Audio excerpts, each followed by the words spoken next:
Hello, good morning, mga kaya.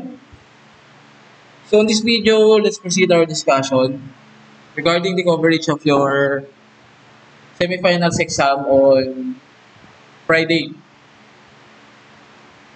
Okay, so as you can see on your screen, we're talking about the punishable acts under the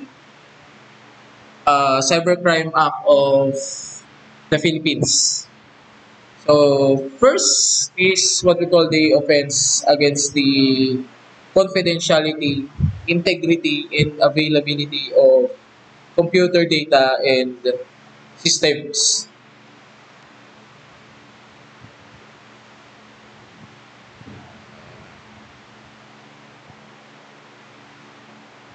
Okay, so una dyan, yung tinatawag natin na illegal access. So hindi ko na masyadong explain to since alam niyo naman ako ano ibig sabihin ng access, hindi po ba? Basta kapag illegal yung pag-access niya, eto na yun. The access to the whole or any part of a computer system without a right. So first, second one is illegal interception. And then, na-explain ko na rin sa inyo what is interception. So, dadagdagan nyo lang ng illegal sa umpisa para hindi na tayo paulit-ulit. Kaya nga, ang una nating ginawa is i-discuss muna yung terms and definition so that hindi na tayo matagalan pagdating sa explanation kapag nandun na tayo sa implementing rules and regulation. Tandaan nyo yun every time na magbabasa kayo ng batas, basahin nyo yung terms and definition. Okay? Basahin nyo yung terms and definition para mas madali nyong maintindihan yung nilalaman ng batas na yun. Kasi minsan, yung ginagawa ng mga estudyante, hindi nila pinapansin yung terms and definition. Nagja-jump agad sila dun sa implementing rules and regulations. So, anong nangyayari? Naghahanap din lang sila ng dictionary. Hindi nila alam, nandun na nga yung ibig sabihin sa batas mismo. Dinefine na ng batas kung anong ibig sabihin ng mga terms and definition na ginagamit doon sa kabuuan ng batas na yun. So, pag sinabing illegal interception, the interception made by technical means without right, na-discuss ko na rin sa inyo yung without right, of any non-public transmission of computer data to, from, or within a computer system, including electromagnetic emissions from a computer system carrying such computer data. Okay, interference. Diba? Na-define na rin natin kung ano ibig sabihin ng terms and definition na interference. So, dagdagan lang natin ng word na data. Doon, explain ko na rin sa inyo anong pagkakaiba ng data, ng programs, at saka ng system. So, pag kukombine lang natin yung data at saka interference, then that's it. That is the intentional or reckless alteration. Ibig sabihin, pagbabago. Diba? Meron po tayong intention na baguhin. Okay? Damaging, sirain, deletion, burahin, or deterioration of computer data, electronic document, or electronic data message without right, including the introduction or transmission of viruses. So, ibig sabihin, kung alam natin, halimbawa, na yung USB natin, o yung Universal Serial Bus natin, meron siyang virus. Pero, still, sinalpak pa rin natin ito doon sa laptop or computer ng kaibigan natin or ng kakilala natin. Ang mangyayari po dyan, you will be liable for the crime of or the violation of the RA 11175 or the Cybercrime Act. Data interference po yun. So be careful hindi po yan joke. Yun bang magsisend ka ng mga virus, ng mga malwares sa makilala mo just to intentional na sirain. Diba? Sabihin natin na parang parang trip mo lang. Naku, yung trip na yan, ignorance of law, excuses no one. Tandaan nyo yan. Magiging liable po kayo dyan.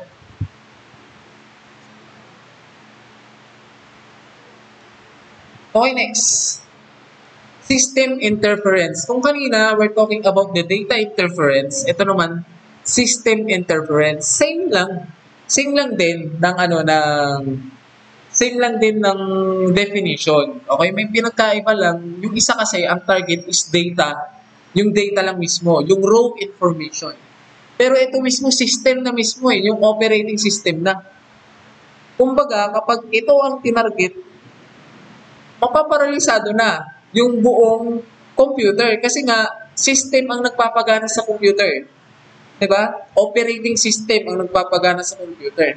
Kung yung data, pictures, music, documents, yun lang ang masisira dun Pero ito, system na mismo. Ibig sabihin, hindi mo talaga mapapagana ng maayos yung computer mo if yung system ang na-interfered. Okay, number 5, misuse of device. So, una dyan yung paggamit, use, production, paggawa, sale, pagbebenta, procurement, pagbili, importation, distribution, or otherwise making available without right of the following. First one, a device including a program designed or adapted primarily for the purpose of committing any of the offenses under this act. Pag sinabing misuse of device, kumbaga yung computer mo, yung computer data mo, yung computer program mo, or computer system mo, ay ginagamit mo to commit any violation of this act. For example, okay? Yung computer mo, yung device mo, ginagamit mo ito to send viruses to other computers or computer devices. You will be liable for this crime, misuse of devices. Okay? Computer password, access code, or similar data by which the whole or any part of a computer system is capable of being accessed with intent. Nakikita nyo? Basta intentional. Okay? Ibig sabihin, sinasadya, planado. Okay? Intent that it be used for the purpose of committing any of the offenses under this act. Kumbaga, nagkaroon ka ng access. Alam mo yung password ng computer niya. Alam niyo yung password ng cellphone or ng laptop niya. And then you use it to commit any acts punishable under this law. You will be liable for the misuse of the devices. Okay. The possession of an item referred to in paragraphs 5 or above with intent to use said device for the purpose of committing any of the offenses under this section. So let's conclude or clarify this specific paragraph. Pag sinabing misuse of devices, tandaan nyo lang, ginamit nyo yung computer or nagkaroon kayo ng access sa computer to commit any offenses under this act. For example, introduction of virus, sending of malwares, okay? Or deteriorating, deleting of any data or system of this computer, ang tawag po dyan ay misuse of devices. Yung bang mangingialam pa sa laptop or computer ng iba, tapos ang ginawa mo, pinagbubura mo yung data nila, yung mga pictures, di ba? Eh, wala ka namang karapatan na gawin yun, you will be liable for this crime. So, medyo mag-ingat-ingat po kayo sa pakikialam. Kahit na boyfriend or girlfriend nyo pa yan, kahit asawa nyo nga yan di ba? Kung pinapakialaman yung device ninyo without right, illegal access, illegal interception, pwede nyo silang kasuhan under this law.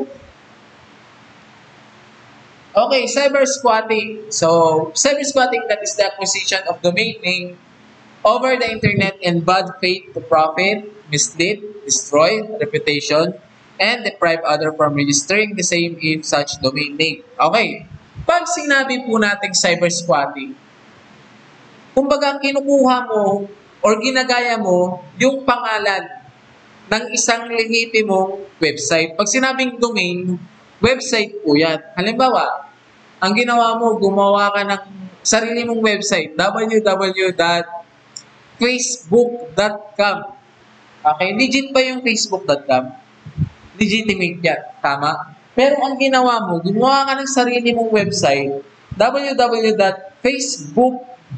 Yung Facebook mo, tatlo yung letter O. Yung Facebook, di ba, dalawa lang ang letter O mo. Ay, dalawa lang yung letter O nung lehitimo na facebook.com. Ang ginawa mo, ginawa mong tatlo. Okay, facebook.com .com para lang magmukhang parang mo or legitimate yung website na ginawa mo. Okay? So, ang tawag po dyan is cyber squatting. Lalong-lalo na if your intention is for bad faith. Ano ba? Para kumita ng pera. Para sirain ang reputasyon ng website na yon. Okay? Or to mislead the users or subscribers na gumagamit ng internet, that is what we call cyber squatting. Okay, ganito po mag-commit ng cyber squatting. Una, you are doing a similar or identical or confusingly near to an existing trademark. Yan, kagaya nga nun, Facebook.com. Yung Facebook.com, dalawa lang ang letter O. Pero you made another website na tatlo yung letter O seems like an identical or similar, which is confusingly near to an existing trademark which is legitimate. Okay? And next one, identical or in any similar with the name of a person other than the registrant and case of a personal name. Okay, so ginaya mo yung website at the same time, ginaya mo din pati yung pangalan. Pero hindi naman ikaw yung may-ari talaga. Okay? So identical din. Identical yung website, identical yung domain name, identical din pati yung name of person nung taong nakarehistro doon sa website na yon. Okay?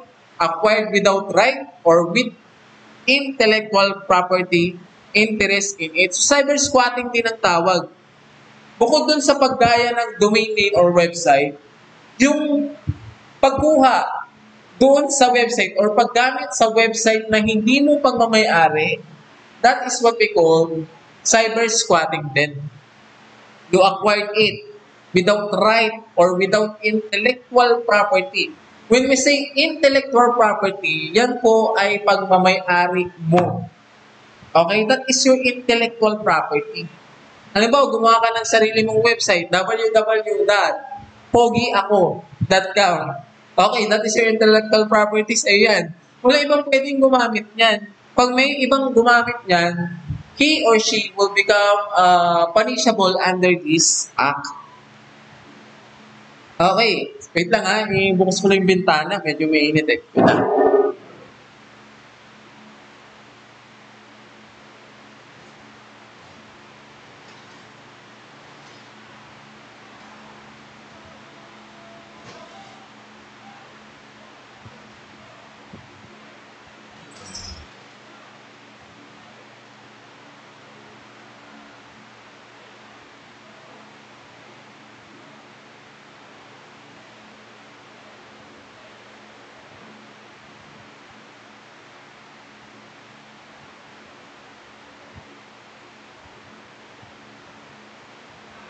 Okay. So next we have number 2. Computer-related offenses. Pakitandaan na kung kanina, that is offenses against the confidentiality, integrity, and availability of computer data.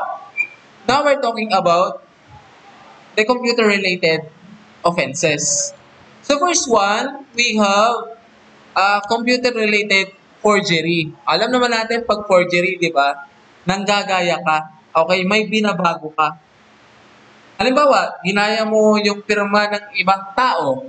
That is what we call forgery. Tama po ba? Okay, forgery ang tawag doon. Hindi po yun falsification of documents. Pag falsification of documents, ginaya mo yung buong documents. Pag sinabing forgery, ginaya mo yung pirma, okay, ng isang tao. Forgery ang tawag doon. Sa computer, meron din po tinatawag na computer-related forgery. So, ito po yung definition niya. The input, alteration, or deletion. Diba? Nag-input ka, may nilagay ka doon. Supposedly, hindi dapat doon yun. Alteration, may binago ka. Deletion, may binura ka. Of any computer data without right, o ibig sabihin, wala kang karapatan na gawin yun. Ano nangyari? It result in an inauthentic data with the intent that it be considered or acted upon for legal purposes as if it were authentic, regardless whether or not the data is directly readable and intelligible. Okay. Paano to gawin? Halimbawa, meron tayo kasing tinatawag na na e-signature. Diba? May mga e-signature na ginagawa. Yung signature na nandyan na sa sa computer mismo. Ngayon, gumawa ka ng sarili mong gumawa ka ng isang documents. Tapos yun yung nilagay mong signature without right, ibig sabihin, without permission of the owner of that e-signature. Kasi nga kahit wala yung owner, pwede mo lang ilagay yun, di ba? Mouse lang ang kailangan mo, hihilahin mo lang yun, lagay mo na sa document, yun na yun eh. Di ba? So pwede kang pumasok dyan sa tinatawag natin na computer-related forgery. Kumbaga, inauthentic yun. Ibig sabihin, hindi yun tunay. Bakit? Kasi hindi naman talaga yung may-ari ng firma yung gumawa ng documents na yon. But it seems to be na parang siya yung gumawa because dahil doon sa may e-signature ng pangalan niya. Diba? For example, gumawa ka ng documents ngayon. Meron kang e-signature. Yung e-signature mo, nilagay ko sa documents na ginawa ko ngayon. Okay? Para magmukha itong authentic na ikaw yung gumawa. Pero ang totoo, ako lang yung gumawa nun, kinuha ko lang yung e-signature and input it to there. Diba? Para mamukha itong authentic. Okay, so that is what we call computer-related forgery. Example lang yun. Actually, napakarami pa pong iba. Next, the act of knowingly using computer data, which is the product of computer-related forgery, as defined herein, for the purpose of perpetuating a fraudulent or dishonest design. Okay, for example, ang ginawa mo, yung ginawa mo na documents na ginamitan mo ng e-signature na without the permission of the owner of that e-signature and then you use it, okay, you use it for fraudulent. Pag sinabing fraudulent, panloloko, ginamit mo ito para sa panloloko, that is another elements for this crime, computer-related forgery. Okay? O, halimbawa, gumawa ka ng excuse letter. Okay? Tapos, nilagay mo yung e-signature ng mama mo or ng papa mo. Pero ang totoo, ang alam ni mama at papa mo, pumasok ka sa school. Pumasok ka sa school, pero ang ginawa mo, gumawa ka ng documents. Di ba?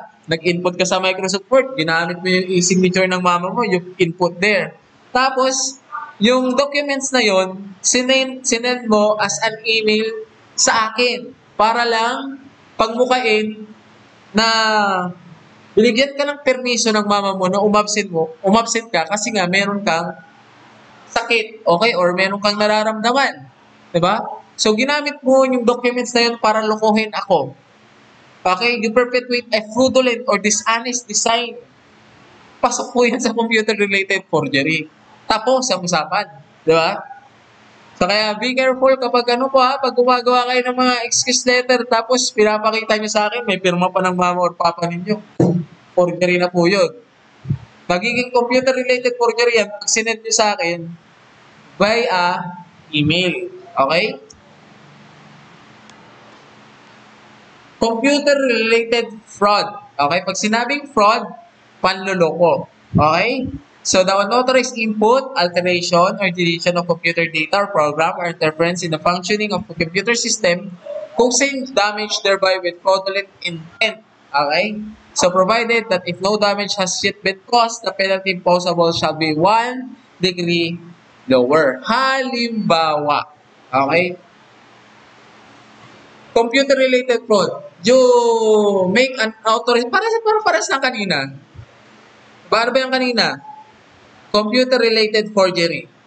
Ito naman, computer-related fraud. Parehas na. You input, you alter, you delete a computer data or program. Okay? Or interfere in the functioning of a computer system, causing damage thereby with fraudulent intent. Provided that if no damage has yet been caused, the penalty imposable shall be 1 degree lower. Halimbawa, meron kang in-input, meron kang in-alter or dinilit sa isang computer data and use it para sa panluloko, okay? That is computer-related fraud. Kapag consummated, yung penalty for this crime, yun na yun. Pero kung halimbawa, attempted pa lang, di ba meron tayong attempted, frustrated, consummated. Ito, pag attempted pa lang, ibig sabihin, wala pang damage na nagawa or wala pang nabiktima yung panloloko na ginagawa mo. Kumbaga, nasa attempted stage pa lang siya, 1 degree lower ang magiging penalty mo.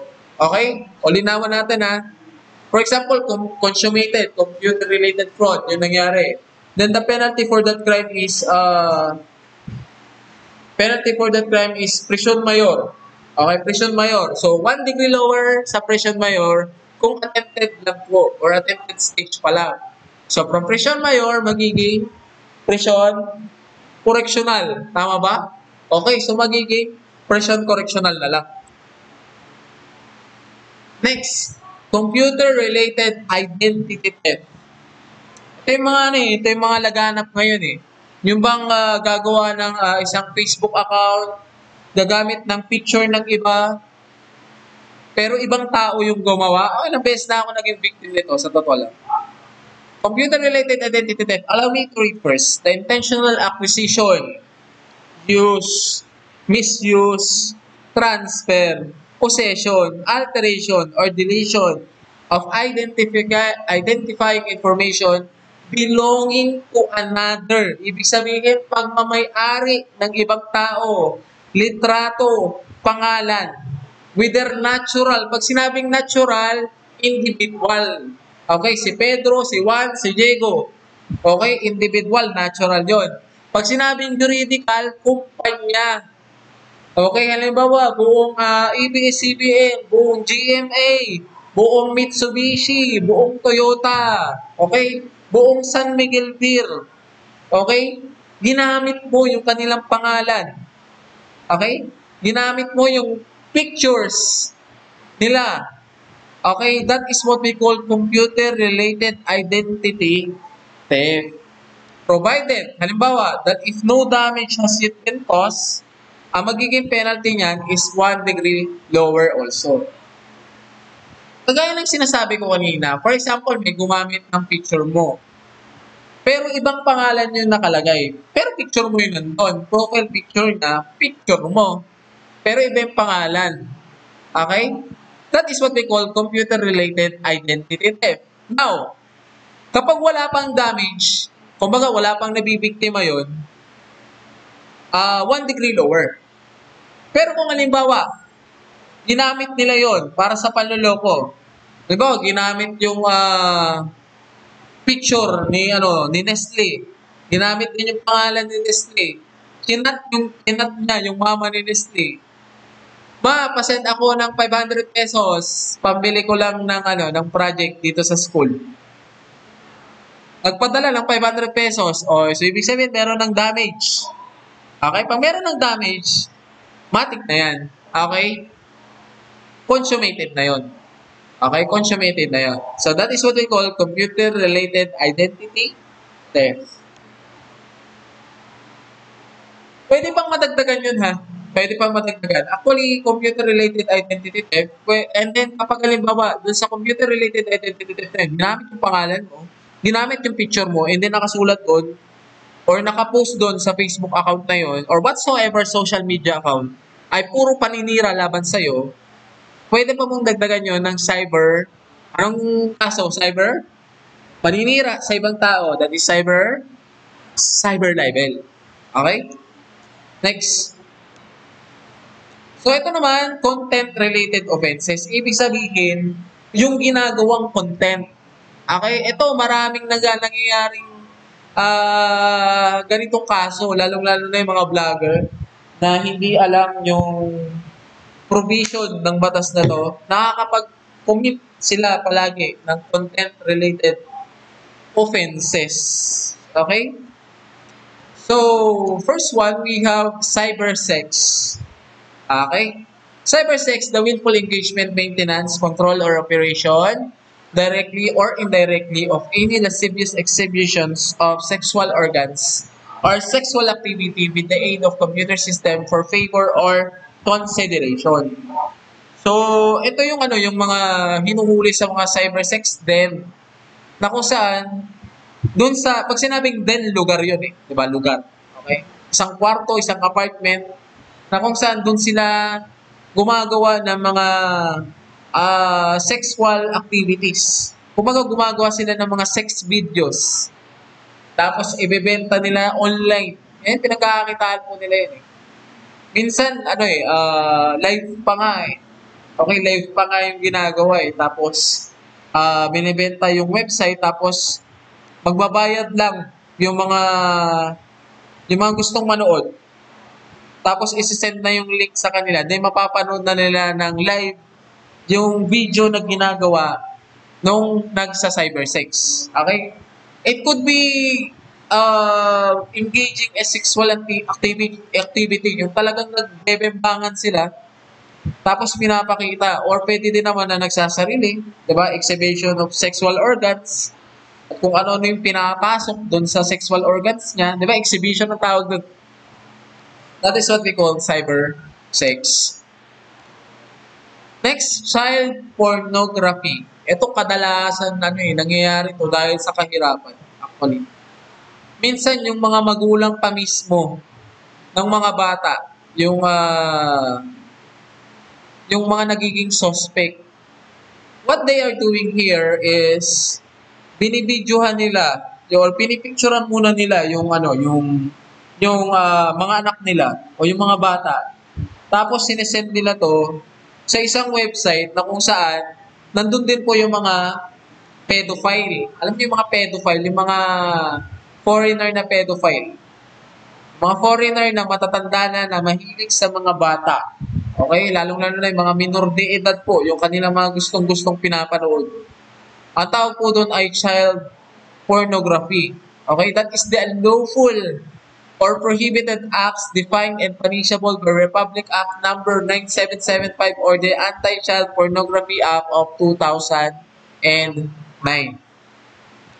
It is committed through a computer system provided that the penalty to be imposed shall be 1 degree higher than that provided in this act. Unsolicited commercial communication, the transmission of commercial electronic communication with the use of computer system which seek to advertise, sell, or offer for sale products and services are prohibited unless there is a prior affirmative consent from the recipient or the primary intent of the communication is for service and or administrative announcement from the sender to its existing user, subscribers, or the following conditions are present. Commercial electronic communication contains a simple, valid, and reliable way the recipient to reject receipt of further commercial electronic message from the same source. The commercial electronic communication does not purposely disguise the source of electronic message, and the commercial electronic communication does not purposely include misleading information in any part of the message in order to induce the recipient to read the message. Okay. Huwag nyo nang pakialaman yun sa baba para hindi na kayo mahirapan. Yung sa taas lang naman ang lumalabas yan kadalasan sa board exam. Yung sa child pornography. Okay? Next. Libel. Okay, pag sinabing libel, paninirang puri. Okay? It is the unlawful prohibited acts of libel as defined in Article 355 of the Revised Penal Code. Pero kung yan ay kinumit or ginawa by means of computer system, ang tawag na po dyan ay cyber libel. Fair question. Ano ang mas mataas na offense? Libel or cyber libel? Okay? It is the cyber libel. Kaya be careful. Guys, be careful sa mga content, okay, na sinishare ninyo or sa mga pinupost ninyo. Baka nakakasira kayo ng dangal or puri ng ibang tao, pwede na kayong kasuhan ng cyber libel. Okay, example. Si Pedro meron siyang pinost against sa mayor ng city nila. Okay, si Pedro meron siyang pinost against sa mayor ng city nila. And then yung content ay pagkadismaya dahil sa performance ng trabaho ni mayor. Question. Is he liable of cyber libel? Ha? Liable na ba siya? Halimbawa, si Mayor, puro pangungurakot ang ginagawa. Si Mayor, patulog-tulog lang tuwing bagyo. Is he committed cyber libel? Ha? Paninirang puri na ba yon? Medyo mahirap, no? Medyo mahirap. Kasi nga, kapag ang sinabihan nito or paninirang puri ay ang sinabihan ay isang private individual, isa pong civilian, kumbaga, private individual, hindi pala civilian, private individual, pwede siyang pumasok sa cyber libel agad. Pwede siyang pumasok sa cyber libel agad. Pero, kung ang sinabihan or ang involved doon sa content na yon ay isang public officer, bawa, mayor, kapitan, okay? Sinita, dahil sa kupad niyang magtrabaho. Okay, ibig sabihin, merong kinalaman sa pagiging mayor o kapitan niya yung content na ginawa. Hindi po siya pwedeng sampahan ng cyber libel. Okay? Pero kung halimbawa ganito, ang ginawa ay si mayor may kabit. Si mayor ay lasinggero. Si mayor ay sugarol. Diba? Wala namang kinalaman sa trabaho niya bilang mayor yon. Pero, paninirang puro yon. Yun, that time, pwede na pong magsampa si mayor, kapitan, or any public officer ng cyber libel. Kung yung paninirang puri nila or pangbabash nila ay wala pong kinalaman dun sa pagiging mayor or public officer po niya. Okay? So, that is what we call cyber libel. Okay, another example. Paano naman, sir, kung halimbawa ganito? Nag-post si Pedro ng yung mayor dito sa Urdaneta City. For example lang yung mayor dito sa Urdaneta City, wala nang ginatupag kundi magsugal. Okay? Tapos ang ginawa mo, shared post mo. Okay? Yung nag-post nun, matik yun, cyber libel. Okay? Matik yun, pwedeng sampahan ng cyber libel. Pero ikaw na nag-share post, are you liable with the crime of cyber libel? Liable ka na ba nun? Hindi pa. Diba? Kung sinare post mo pa lang, hindi pa. Pero kung sinare post mo, tapos nilagyan mo pa ng caption, diba? Oo nga. Totoo, 100%. Kumbaga, nag-agree ka totally dun sa paninirang puri ni Pedro kay Mayor, you are liable also for the crime of cyber libel. Okay? Ganun po yun kasimple. Okay? So, mag-ingat-ingat po kayo sa mga sinashare post ninyo. Pwede kayo mag-share post, pero wag nyo lang lagyan ng caption. Diba? Rights naman natin yun. Okay? Rights naman natin na mag-share ng opinion, pero ang paninirang puri ay hindi po natin karapatan. Tandaan po ninyo yan. Okay? Okay, fourth one. And the last one is punishable acts under cybercrime offense, the other offenses. Okay, number one, aiding or abetting in the commission of cybercrime. Kumbaga, tinutulungan mo to commit a cybercrime. For example, cybersex. Ngayon, ikaw yung may-ari ng apartment, nangungupahan sa'yo, alam ko na ang gagawin nila doon ay cybersex. Pero pinayagan mo pa rin. Diba? You are aiding them or abetting. Ibig sabihin, kumikita ka doon sa pinaggagawa nila. Okay? You are being, magkakaroon ka rin ng liability doon sa offense na yon. Any person who willfully abets or aids in the commission of any offenses enumerated in this act shall be held liable. Napakalinaw. Attempt in the commission of cybercrime. Any person who willfully attempts, ibig sabihin, gagawin pa lang. Diba? Attempting pa lang. Any of the offenses enumerated in this act shall be held liable also. Okay. Section 6. all crimes defined and penalized by the revised penal code as amended, and special laws if committed by through and with the use of information and communication technologies shall be covered by the relevant provision of this act, provided that the penalty to be imposed shall be done 1 degree higher than that the provided for by the revised penal code as amended and special laws as the case may be. Okay, sabi diyan, kapag meron ng batas na existing na kagaya ng mga provisions na nandito sa batas na ito, for example, revised penal code, or any other special laws. Kung sinabing special laws, Republic Act, Presidential Decree, Executive Order, okay, Batas Bilang Pambansa, all of them. Kapag meron pong kagaya ng provisions na nandito sa batas na ito, they will be another degree higher or 1 degree higher for those penalties.